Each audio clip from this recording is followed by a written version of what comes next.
Good morning foodies, happy independence day. तो आज independence का दिन है। आज मुझे मॉर्निंग में 8 बजे कॉलेज में कचौरियाँ पहुँचानी है।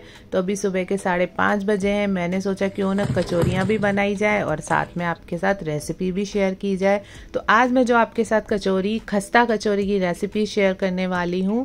अगर आप उस टिप्स एंड ट्रिक्स से कचौरियाँ घर में बनाएंगे तो पहली बार में ही आप मार्केट से अच्छी कचौरियाँ बनाएंगे। बस आप इस वीडियो को एंड तक देखिएगा और जो मेजरमेंट्स मैंने आपको बताए हैं उस मेजरमेंट से आप ये कचौरियाँ बनाइएगा तो पहली बार में ही आपकी मार्केट से अच्छी परफेक्ट कचौरियाँ बनके तैयार होंगी। तो इसे बनाने के लिए एक मैंने बड़ी परात ली है, एक छन्नी ली है और मैंने यहाँ पर आधा किलो का पैकेट लिया है। मुझे 25 कचौरियों का ऑर्डर मिला था तो मैं आधा किलो का यहाँ पूरा पैकेट ले रही हूँ। अब जब भी कचौरियाँ बनाएं तो उसे मैदे को अच्छे से छान ज़रूर लीजिएगा।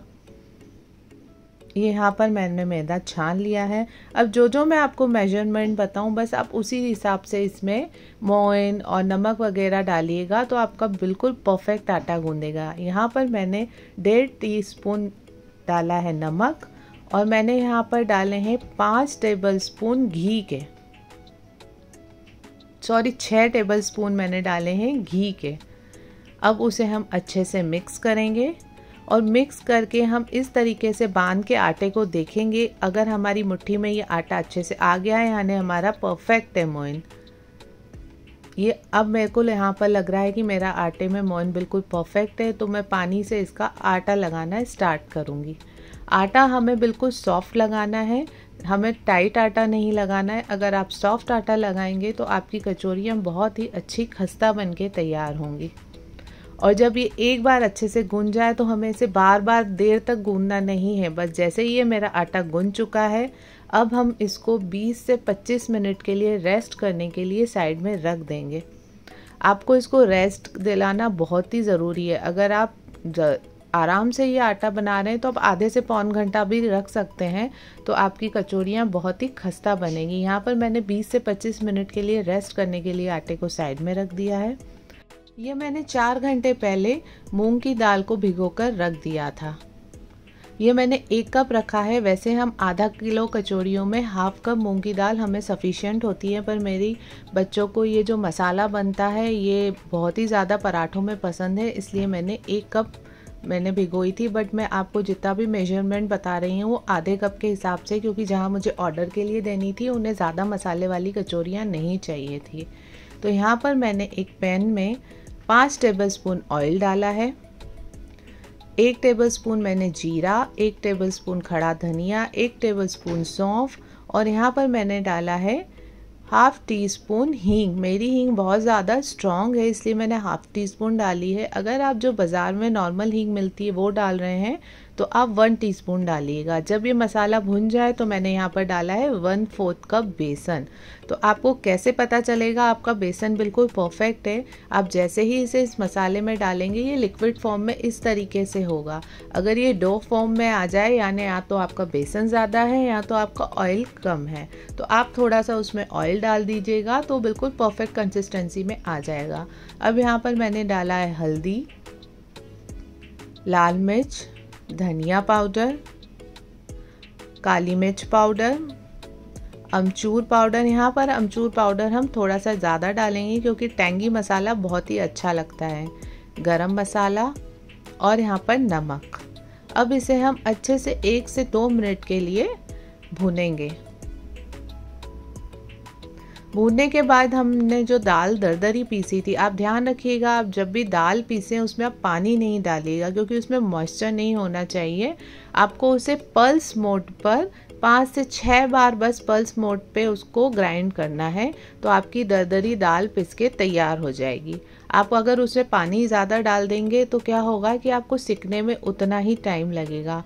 अब मेन चीज़ आपकी ये है कि ये हमको जो पेस्ट है हमारा ये हमें करीबन 15 से 20 मिनट के लिए मीडियम से लो फ्लेम पर अच्छे से सेकना है, क्योंकि आप यहाँ पर अगर इसे छोड़ देंगे तो आपकी कचौरियाँ जब आप फ्राई करेंगे तो फट जाएगी। हमें क्रम्बल टेक्सचर चाहिए, बिल्कुल सैंडी टेक्सचर।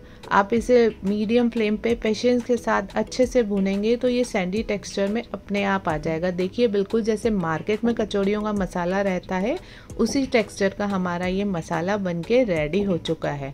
आप 15 से 20 मिनट इसको कम से कम पेशेंस के साथ भुनेंगे तो आपका ये मसाला मार्केट की तरह तैयार हो जाएगा। अब हम इसे ठंडा करने के लिए साइड में रख देंगे। इसमें मैंने 1 टेबलस्पून शुगर भी डाली थी, वो मैंने वीडियो यहाँ पर स्किप हो गया है, तो आप इसमें 1 टेबलस्पून मसाले में आखिरी में शुगर भी डालिएगा। अब ये डो भी हमारा तैयार है। अब मैंने छोटी छोटी लोइयाँ ली हैं, आप अपने हिसाब से लीजिएगा, आपको जिस साइज़ की कचौड़ियाँ बनानी हो, बड़ी छोटी। मुझे यहाँ पर छोटी कचौड़ियों का ऑर्डर मिला है, तो इस आटे से मैं करीबन 32 कचौड़ियाँ बना लूँगी। अब मैं आपको कचौड़ियाँ बनाना बताती हूँ, आपको किस तरीके से बनानी है। ये जैसे मैं आपको वीडियो में बता रही हूँ, बस आप इसी तरीके से बनाएंगे तो आपकी कचौड़ियाँ बिल्कुल परफेक्ट बनेगी। आपको इस कचौड़ी के जो लोई है इसमें 1 टीस्पून आपको मसाला डालना है, इससे ज़्यादा फिलिंग आपको नहीं डालनी है, वरना आपकी कचौड़ियाँ फ्राई होते टाइम फट जाएंगी। और ये आपको सील बहुत अच्छे से करना है। इसका कचौड़ियों बनाने में मेन चीज़ यही होता है कि हम इसे अच्छे से पैक नहीं करते हैं, इसलिए जैसे ही हम ऑयल में डालते हैं कचौड़ियाँ फट जाती हैं। इसे हमें अच्छे से बीच से प्रेस करना है, उसके बाद साइड से करना है। जब मैं स्टार्टिंग में कचौड़ियाँ बनाती थी तो मुझे लगता था ये इतनी मोटी कचौड़ियाँ कैसे बनेगी, तो मैं इसे बेलन से बेल के थोड़ा बड़ा कर देती थी, लेकिन क्या होता था जैसे ही फ्राई करती थी वो बीचों से फट जाती थी। तो आपको हमेशा ध्यान देना है कि अगर ये आपको दिखने में तो मोटी लग रही हैं, लेकिन जैसे ही ये फ्राई होंगी ये बिल्कुल परफेक्ट मार्केट की तरह बन जाएगी। बस आपको ध्यान रखना है कि मसाला आप कम डालिए और इसे अच्छे से आप पैक कीजिए।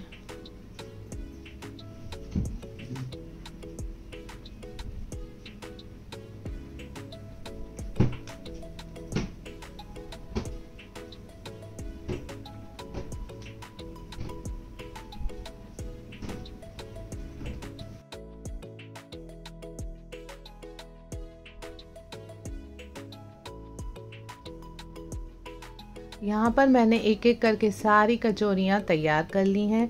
मेरी टोटल यहाँ पे 32 कचौरियाँ बनके तैयार की हैं। मेरी 25 कचौरियों का तो ऑर्डर है और बाकी एक्स्ट्रा मेरे बच्चों के लिए। मेरे बच्चों को ये गरम गरम कचौरियाँ बहुत ही ज़्यादा पसंद आती हैं।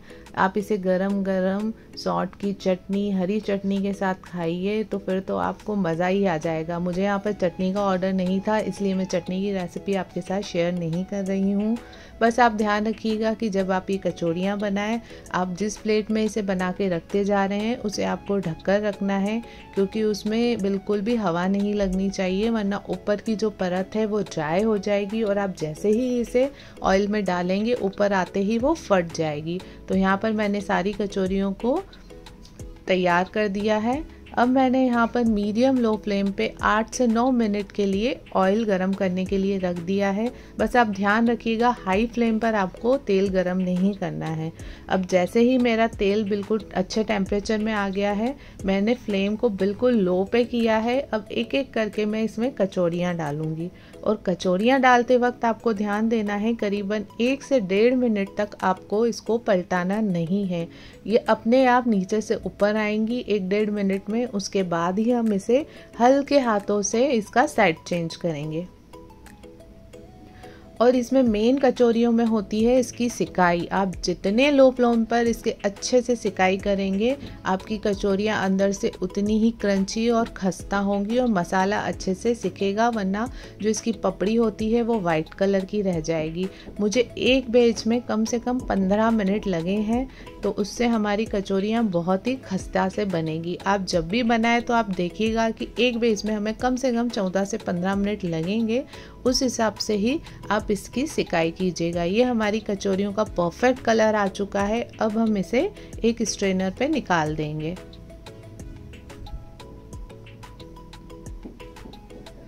ये देखिए हमारा कितना अच्छा कलर आया है। अब इसी तरीके से मैं सेकेंड बैच भी इसमें डाल दूंगी। इन कचौड़ियों में सबसे अच्छी बात ये होती है कि इस कचौड़ियों में मैंने कोई हरी मिर्ची, अदरक, धनिया कुछ भी नहीं डाला है। वो इसलिए नहीं डाला है कि इससे आप इसकी शेल्फ लाइफ बढ़ा सकते हैं और करीबन 5 से 6 दिन तक आप एक डब्बे में स्टोर करके इसे खा सकते हैं, क्योंकि एक तो हमने घी का मोयन डाला है और मैंने यहाँ पर मूंगफली के तेल में इसे फ्राई किया है। इसकी वजह से इसकी शेल्फ लाइफ बढ़ जाती है और आप 5 से 6 दिन तक इसे खा सकते हैं। ट्रैवल में इसे ले जा सकते हैं। अगर आपको किसी गिफ्ट करना है तो वो भी आप दे सकते हैं। बस इसी तरीके से एक एक करके आपको ये पूरी बैच फ्राई कर देनी है।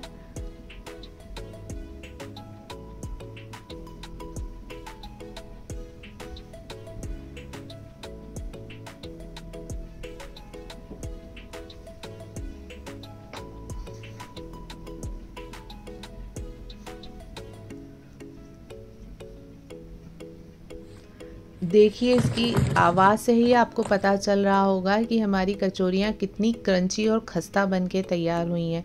मैं आपको तोड़ के बताती हूँ, आपको आवाज़ से समझ में आएगा ये कितनी परफेक्ट मार्केट स्टाइल कचौरी बन के हमारी खस्ता कचौरी बन के तैयार हो चुकी है। बस आपको simple easy tricks and tips का ध्यान रखना है और आप ये कचौड़ियाँ फर्स्ट टाइम में ही घर में बना के तैयार कर सकते हैं। तो आप देर क्यों कर रही है, फटाफट रक्षाबंधन पे अपने भाइयों को ये कचौरी बना के खिलाइए और अपना राखी का फेस्टिवल मनाइए। और मेरे चैनल को सब्सक्राइब कीजिए, शेयर कीजिए और लाइक कीजिए।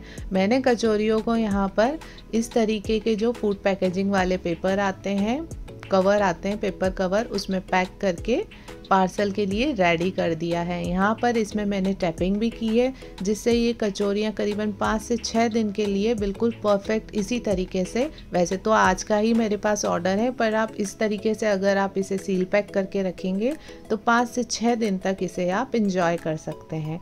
तो चलिए, मिलती हूँ मैं अपनी नेक्स्ट रेसिपी के साथ। Bye bye.